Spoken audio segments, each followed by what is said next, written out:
And then when you heard them make the call, you're like, oh my gosh, we actually did it. We won the grade 1. And I think it was like so exciting because especially for like dad, like this was his first grade 1, and it was like so exciting, and it was like such an incredible moment for us because it was like, it was something we had always wanted for him, and it was always something that we were always so excited for.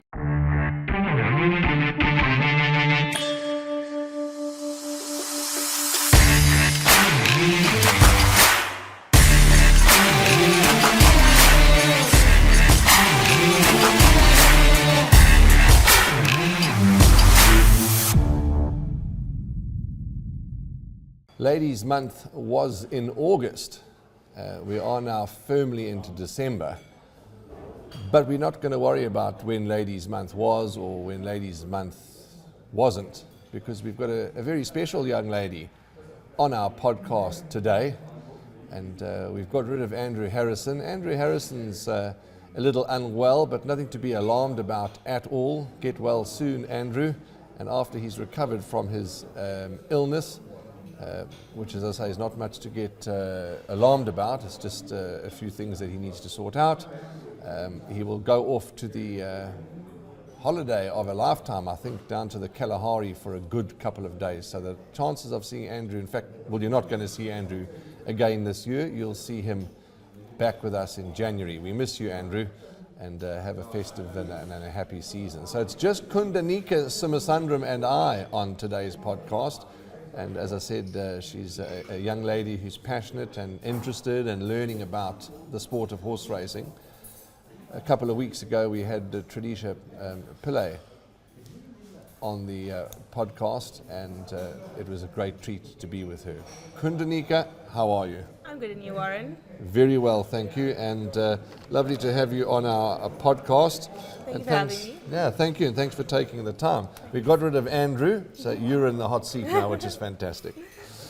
I want to start off this podcast with a question that I ask a lot of people, but we haven't been asking it in the last couple of podcasts because we know the story, but we don't know your story. Horse racing, horses. How on earth did you get involved, and how did you hear about it? Well, I mean, for me, I think my story is a little different from a lot of people's because, I mean, I got into horse racing from my dad. He got into horse racing when he was young. I think he was around my age when he got into horse racing. And I kind of just grew up into horse racing, from the age of like 1, 2 years old. I was running around. I was running here on Summerfeld, going to the stables, picking up horseshoes, putting it in my dad's trunk. So, you grow up around it. You grow up going to course, We used to spend like our little, Friday used to get like tuck money to go spend at school. And me and my brother used to save that up to go bet on horses after school. So if you knew you were coming to the race course. So, we kind of grew up around like horse racing and grew up in the community. So, it was always something that we were around and surrounded by. And it was always something I was interested in. Yes. So for me, it was like a no-brainer when I grew up. I always knew I wanted to go into horse racing. So yeah, it was something that I always knew and it was something I grew up in. So yeah. Talking about your brother, how is he? He's good, yeah. And studying, he's still studying, is that right? Yeah, he's studying. He's in second year of university. Okay, what is he studying? He's studying his BCom in strategic brand management, so same degree I did. Yeah. Oh, fantastic, okay. But now that we're talking about family, your mom, Indira, your dad, Preggy, the familiar green and black silks, and then of course yourself. Family of 4. Are all 4 members of your family as interested in racing as you and your dad? Yeah, no, definitely. My brother's just as interested, my mom just as passionate. We all kind of like sit around on the weekends and we watch horse racing together. We all take some bets every now and again. We're all just as passionate going to course. So it's something that we all love to do, we all enjoy doing. And it is a passion for all of us, so yeah. Are you a working lady? Are you studying? Tell us about your career and about your life. So I just finished off my honours degree this year. I just finished off last week actually. Sure, okay. I just finished off doing my final showcase, so I just finished off my honours degree. Has the celebration happened yet? Has the party happened yet? Yeah, so we're just kind of getting marks back and stuff like that. So I'm kind of in this transition phase now. Just finished off. So, hanging out with friends, kind of just relaxing a bit right now. So yeah, working, so I've started working with Dad a little bit. So going to the office a bit, helping him out at the office. But yeah, work really starts, a little bit more towards January next year. So yeah, So studying's over, studying's finished, and now it's to get into the corporate or to the world of working. And you mentioned that you're helping Dad at the office. There is a family business, Yes, is that right? yes. What is it? What is the family business? So we own a logistics and engineering company and a property portfolio. So yeah, we do like a lot of work in those different aspects and different dynamics. So it's a multi-functioning business, and we do a lot of work in, throughout. Okay. So yeah, and it's very cross-functional. So we do a lot of different types of engineering. So it goes anywhere from civil engineering to creating small little metal bits and stuff like that. So yeah. Okay. And that's been a family business. Well, that's how your dad started. Yeah. Is that right? So Yeah. he started the company. Where is it based? Kundanika? It's based in Jacobs on Bluff, yeah. And then where do you stay? Where's home for you? We also live here in Durban, so yeah. Okay, so close. So to- work and home are close. Yeah. That's, how many? We saw your beautiful bright colours. Before I ask you the question about how many horses do you own? I only own one right now, but I did own two. So I own Queen Amina, and then I own another horse called Crystal Blue. But Crystal Blue wasn't horse racing lifestyle, wasn't for him. So we did retire him. So yeah, he is retired now. Just, you mentioned retirement, and a lot of people in the public ask about life. Hollywood Bets have got a Hollywood Bets life after racing program, etc. And it's important about looking after the animal during its racing career and obviously in its retirement. And I know that you're quite big on that. Yes, absolutely. It's so important to make sure that you're safeguarding the future of the life of your horses' lives, and not just the racing career, but also the career after that. What's happening to your horses after their racing career is finished. What happens in retirement. Making sure that they have a good life after their racing careers, because you don't want to work them to death. In their racing career, you want to make sure that after their racing career, after they've had their fun in their racing career, they're able to go relax, have a good life after that, enjoy it, and you want to give them that good life. Absolutely, I agree with you. Good retirement is the right way to go. It's very important to me that you give horses a very good retirement. That's something very big for me. Absolutely, and I know that the horse racing industry certainly go out of their way to ensure that, and it's policed and managed well. How did you design your colours? Bright, beautiful colours. So, I was always told, you have to have very bright colours, you have to have them, and you don't want them to be kind of simple, boring, you want classic kind of colours, classic. And I wanted them to be kind of almost creative and a bit of almost an eyesore when you see them in person, because, when you look at them on TV, that's, most people are going to be watching them from TV, or you're going to be watching them go down this racetrack really fast.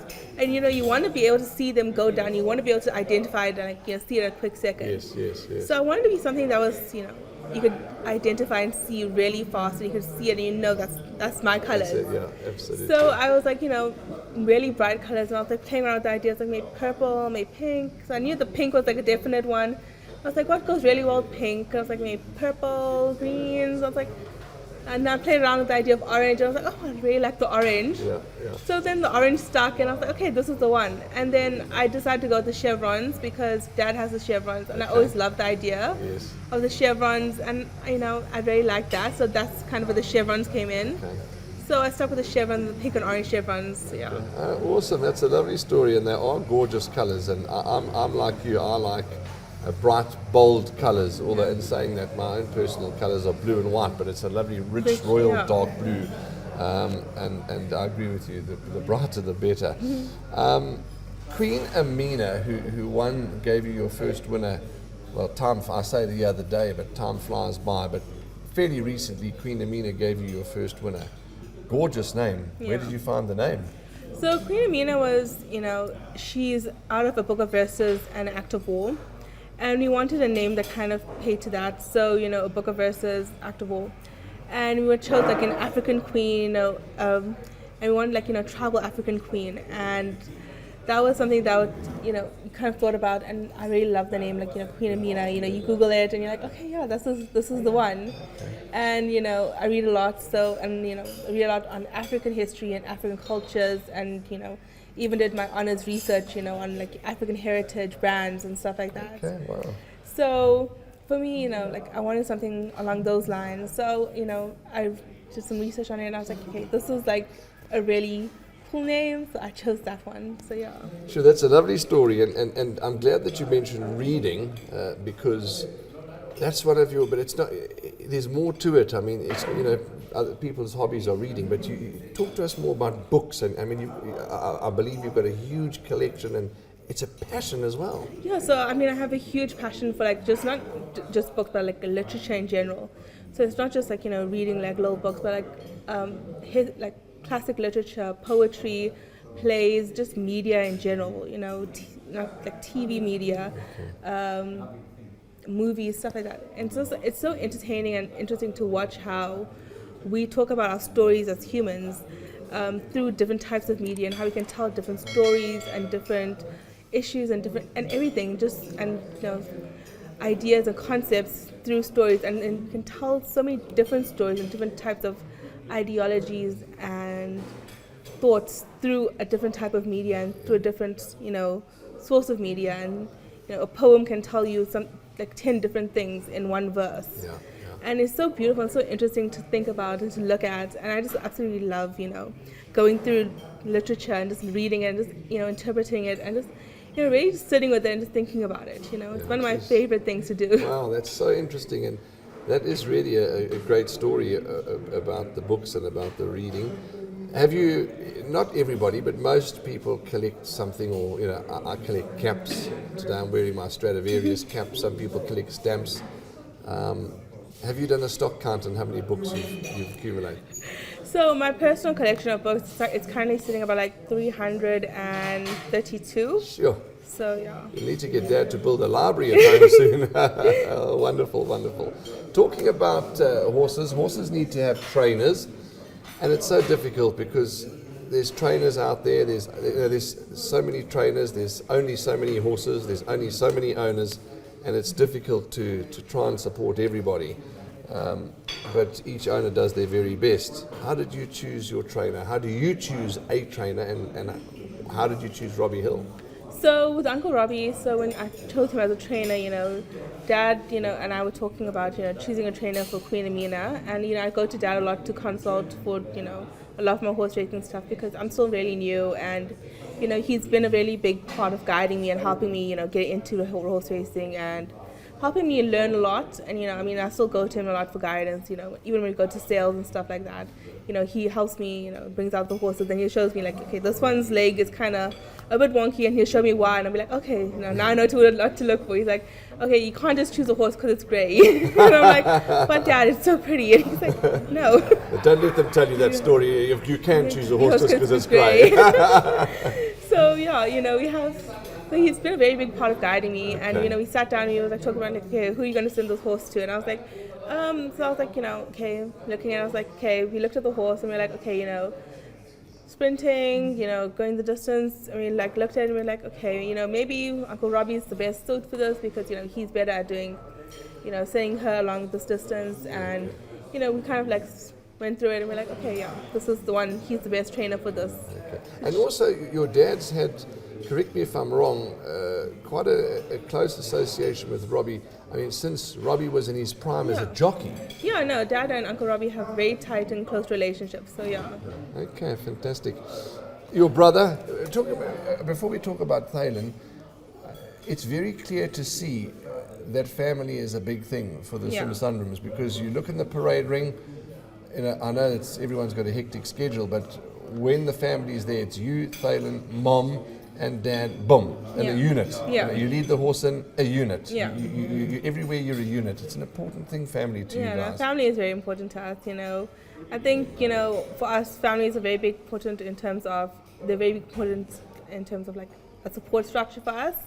We always lean on each other, and I think it's for us, it's also very, very important in terms of we kind of look to each other for guidance. We look to each other to support each other, and we also just look to each other for encouragement. Yes, yes. So yeah, we're a very tight knit family, and we just look to each other in general, just for everything in general. So yeah. I love asking the question to brothers and sisters, and Raheel, who you know, who's Yeah. our co-host and good friend on Gallup TV. He has a brother, Yeah. you know, and the question I asked him is, do you get on with your brother? And the question I'm asking, do the two of you get on like a house on fire, or are there times when he irritates you or you irritate him? I think it's constantly a house on fire because we are fighting almost constantly. I mean, yeah, but we get along a lot. We get along always. But for us, it's always fighting. I mean, the other day I walked into his room and he had this like table by his door. And I asked him about it and I said, why do you have the table there? And he's like, oh, Mom gave it to him. And I said, okay, but why is it here? It's like, you're going to walk into it. And he says, he's like, okay, where do you want me to put it? So I moved it like 5 centimeters back.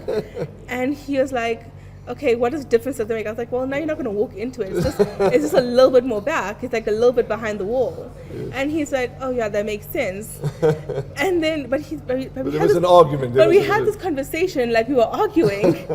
And he ended the conversation. I was like, why are we sounding like we're arguing? And I was like, I don't know. I feel like we're siblings. We just always sound like we're arguing. Yeah, I know exactly that. Yeah, but you're going 100%. So yeah, it's like, siblings. So like we get along really well. And I mean, honestly, if we're not arguing, you should be worried because you're probably plotting something, and you should be worried because there's probably going to be a fire soon. Now, talking about your good brother, is there a chance that he'll get his colors when the time's right? You know what? I think if you meet Thalen, you'll know Thalen's always so eager to do everything ahead of his time. Okay. He wants to do everything like before he's ready. And he is just so eager to get his colors. I mean, he's talking about like every other day. He's like, can I get my colors now? Can I get my colors now? I'm like, you don't even have a horse. Like, at least wait for the sales. Go for the sales and get a horse first, and then get your colors. But it's exciting. But he's so excited, and he's so excited. And I think he's really excited to get his colors. So yeah, he's definitely getting into the horse racing, and he's definitely going to be there. So yeah.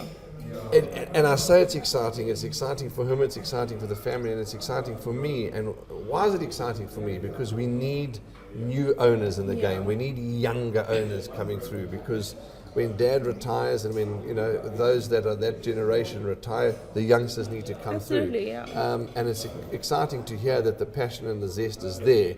And talking about young owners, I mean, explain your journey so far, or what advice would you give to the youngsters that are looking to get involved in the sport? And there's so many ways to get involved. You don't have to be an owner. You can become a punter, you can become a socialite, What advice have you got for the youngsters? Well, I think for a lot of youngsters, especially people who are like just getting into it, I think a lot of people are just more afraid, they don't really know much about what's going on, or they don't really know how to get involved into horse racing. And, for that, I usually say, just don't be afraid of starting. Don't be afraid to just kind of find one point and just, start getting in there. And don't be afraid to just, dive into it head first. If you make your mistakes, you make your mistakes. And, you have to accept that and move on. You're going to make your mistakes. You're going to have your faults. You're going to have those fall throughs. I mean, my first horse couldn't even run properly.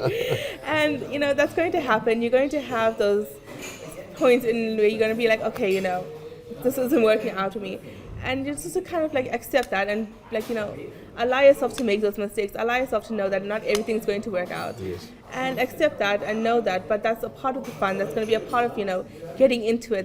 That's part of the excitement, making those mistakes and learning from them. And I encourage a lot of young people to make those mistakes and learn from them, and I encourage them to also go about and not be afraid to make those mistakes, because making those mistakes is what's allowing you to grow and to get better and to just learn more. And when you do those mistakes and when you get those mistakes and you make those mistakes, you're able to go forward, and you have one more thing on your back and your shoulder that okay, I'm not going to make that mistake again. And you become a better owner, you become a better punter, you become a better socialite, you become, a better person in general when it comes to this game and to horse racing in general. Absolutely, that is a good way of looking at it indeed, and a good message to the youngsters out there. talking about ownership and youngsters, I know that Cape Racing are big on and are really going out of their way with syndication. Every owner is entitled to race the way they want to race. There's no right way, there's no wrong way. I know your family tend to race a horse on your own, whereas Queen Amina is 100% owned by you. But for those youngsters, that want to get in a small way, what's your opinion on syndication? I think syndication is a great way to just kind of, if you want to get started on it, you want to have just a tiny little taste on it, and you just kind of want to see how it is for you, and want to have a little share in a horse, get a little bit of profit back. That is a way for you to, have a look at it, and that is one way to go about it. Personally for me, that's not something I personally, is for me, because I personally, I'm a bit more on the side of a control freak, if you would. I would like to have that more say in my horse, in terms of who the trainer is, a bit more, in terms of, which jockeys are we going to put on it, if, I'm talking to the trainer about which jockeys you're putting on it, in terms of,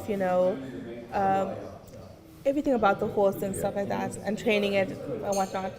And, when it comes to a syndicate, you obviously don't have as much say, you have to, go with the syndicate, and you have to talk with everyone in the syndicate about it. So, it has the pros and the cons, in terms of the says and, who gets which say and, where the decisions are being made. Yes.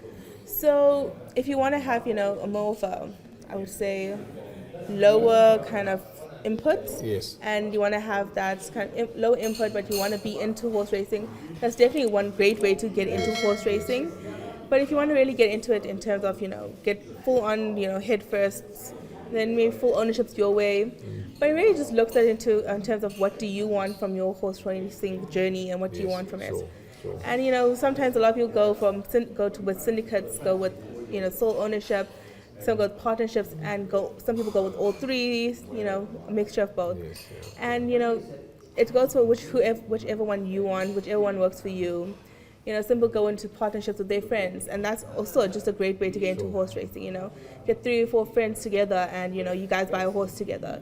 You guys make the decisions about the horse together, and that's also a great way to get into it. Absolutely. So yeah. I look forward to. I'm a big syndication fan. I look forward to, obviously, we all know that there's changes in KwaZulu-Natal, etc., Cape Racing, as well as incorporating KZN Racing. And I certainly hope and look forward to the fact that syndication, the spotlight will be put on syndication more in the province of KZN. I'm sure that will be part of the plan. So that looks like something to get excited about. 100%. There was a very, very special horse in the life of the Somasundram family called Canadian Summer. Yeah. We could sit here all day talking about Canadian Summer, but I just want to put the spotlight on when she won the Grade 1. Yeah. Talk to us about the emotions, the feeling, the everything. It felt like almost like such a surreal moment, because, you think about it, and, we're all standing there, and you're like, I was like holding my breath the whole time, and mom and dad were like standing there and they're shouting, and you're like watching the screen in the Gravel race course, we're standing in the parade ring, and you're like watching, and you're like, is she gonna do it? Is she gonna actually like win? And you're like, and then she won, and you're like, oh my gosh, like we did it. We won like a Grade 1, and I think if you remember like that race, there was a kind of like, who won it kind of situation. Close call. Yes. And you're like, okay, who won it? So you're like, we're going like, okay, we're gonna go into the, go out front to see, if they're gonna make that call. And then when you heard them make the call, you're like, oh my gosh, we actually did it. We won the Grade 1.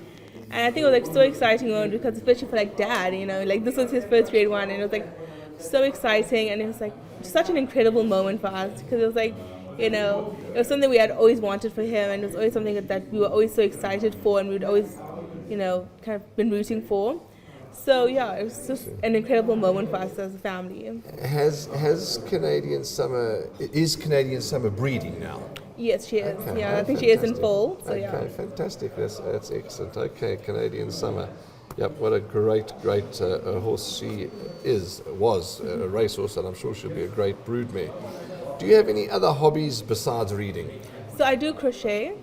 Yeah, like my little granny crocheting. So yeah, that is one of my many hobbies. So yeah, I haven't had time to do it recently because of university and stuff, but that is one of my hobbies.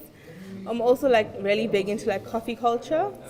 Sorry. Coffee culture. So like I go around get coffee with my friends. So we taste like different types of coffees. That's become a huge, what's the word? A huge trend. Yeah. That's the word. Thank you to the team behind the scenes. A huge trend because coffee's delicious and there's so many different flavors of coffee and so many different coffee blends areas. And stuff, okay, so you're quite big on that. Yeah, so me and my friends, like, we love to, like, go around and we taste different coffees and different cafes, especially, like, small local cafes, like, your bigger, more mainstream cafes, and we just love to try different, like, blends of coffees and types of coffees, and just different, like, styles of coffees too, you're like from your cold brews, cappuccinos, cafe lattes to, just like, good old drip coffee, and just taste like the different brands of drip coffees to taste like, the different, undertones and nutty flavors and stuff like that. Then, do you have a favorite coffee shop that you like to go to, or? So we do have like this one tiny little coffee shop that we go to a lot, like especially after campus.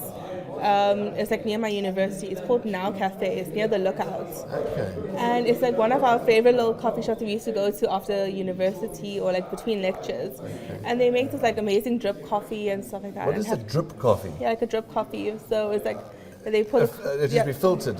Yeah, like a filter coffee. Okay. So yeah, and they make them like this, have amazing blends of coffees and stuff like that, and just great food in general too. Okay. Oh, wow. So yeah, we love to go there. So that's like it's like a little hole in the wall cafe. Okay. But it's amazing, and the view from there is just stunning too. Okay, we must remember that and go and have a look. Now Cafe. Yeah. Let's take my family there. They're big coffee drinkers.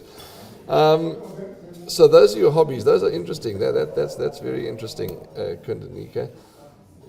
Betting. Do you enjoy having a bet? I do enjoy having a bet. I don't bet often, but I do bet. Yeah. And how do you choose? I mean, are you the type that, again, there's no wrong or right way of doing it, but what do you look for when you're having a bet? Do you go for the favorites, outsiders, a grey? So when I bet, I don't actually bet on like every race or everything like that. I only ever bet when I'm like, I take a trifecta in a race. Okay. When I see that it's actually like, when I have like, look at it, I'm like, okay, the favorite's not going to win, and like the horse that's like later a little higher is, win. So like, 16 to 1's going to win, or 14 to 1's going to win.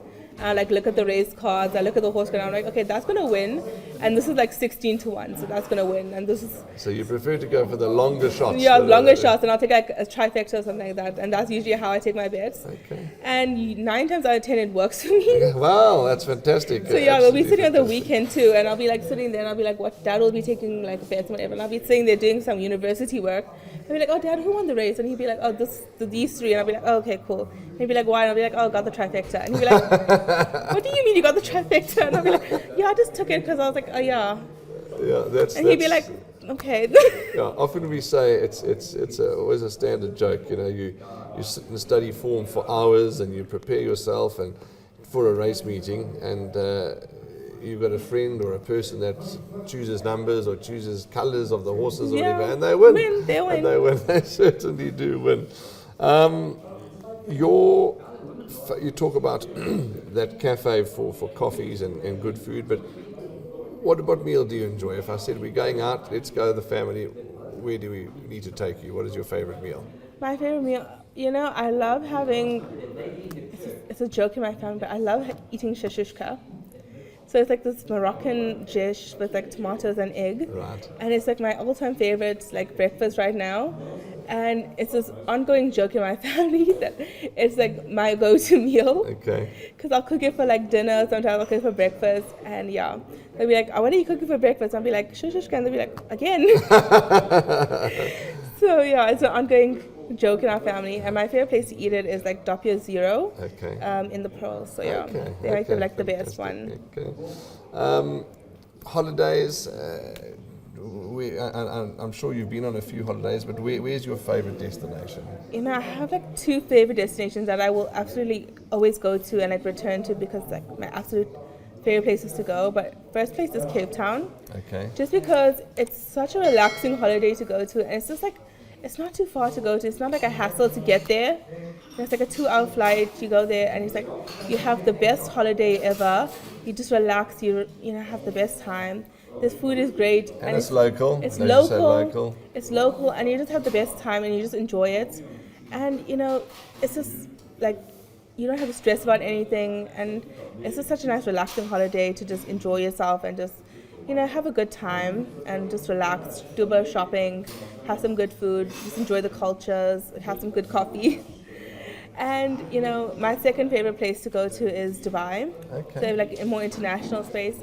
Dubai is like a place that we keep going to for holiday. Have you been to that international race meeting? Have you been to the Maidan? Have you been? We haven't been to Dubai for racing, shockingly. Okay. But yeah. And I just love going to Dubai because it's also one of those places that you keep coming to, and there's always something new to do in Dubai. Sure. No matter how, if you go 1 year and then you go the next year, within that year there's going to be something new that's that you can do. Yeah. And it's always so much fun to go to Dubai because there's always something new to do. There's always something fun to see, and you always have different things to see, different things to do, and it's just like a fun, relaxing holiday. You can get away, you can enjoy yourself, and it's just enjoyable. Yeah, that's interesting. Okay, so those are the two spots. Kundanika, we could sit, as I say to all our guests, and talk for hours and hours, and such a great story, but I'm glad that you came up just to see us and to share your story. There are a few little things I want to touch on. Not a game, I call it. The last podcast we do it now and again. There's 5 phrases or 5 words that I want to throw at you, and I'm going to ask you to give us something back. The first thing that comes to your mind when I mention those phrases, and I haven't told you what they are, so let's see what happens. But before we do that, let's do that, and then I'll wish you well, and we'll close up. So let's start and see what comes into Kundanika's mind. And the first thing is Canadian summer. Green and black. Your family. Luna and Alina, those are our dogs. Jockey. Craig Zaki. He rode Queen Amina for my winning run. Okay. Netflix. Heartstopper. That was like the last Netflix show I watched. Books. Throne of Glass. I think that's like my favorite book to read. And the last phrase is first winner. Queen Amina. That's a name you'll never ever forget, Queen Amina. That's good fun. Craig Zaki, absolutely. He your first winner, and that picture will always be on your wall. And Craig will always ride your first winner. Will have ridden your first winner, and he's a jockey that's really doing well. Is Craig Zaki. Kundanika, to you and your whole family, but the spotlight is on you for this podcast. I wish you and your racing interest, and I just hope that Trinisha's journey and her family's journey and your family's journey, the youngsters, spark more interest in the public, and just to enjoy this beautiful horse racing sport, which is going to undergo so many positive changes. I wish you well. Thank you so much. Lovely. That's Kundanika Somasundram. A great time just chatting to her and learning what it's all about and what makes her tick. And absolutely, just to get the message out there that horse racing is just such a beautiful sport. Chatting to one of the trainers this morning about this podcast, in the Box Seat podcast, is, as we say, within reason, you're most welcome to be on our podcast. Contact us, the team. I say within reason, it's a podcast that's you're welcome to come and be with. If you want to be on our podcast, give us a shout. But you've got to remember that it's a happy podcast and it's a positive podcast because it's all about racing, and we absolutely adore it. That's a wrap from all of us. Andrew will be back in the new year. Plenty more podcasts to come at you for December. From Warren Inferno and Kundanika Somasundram and the team behind the scenes, we wish you well, and we'll see you as always in the number 1 box.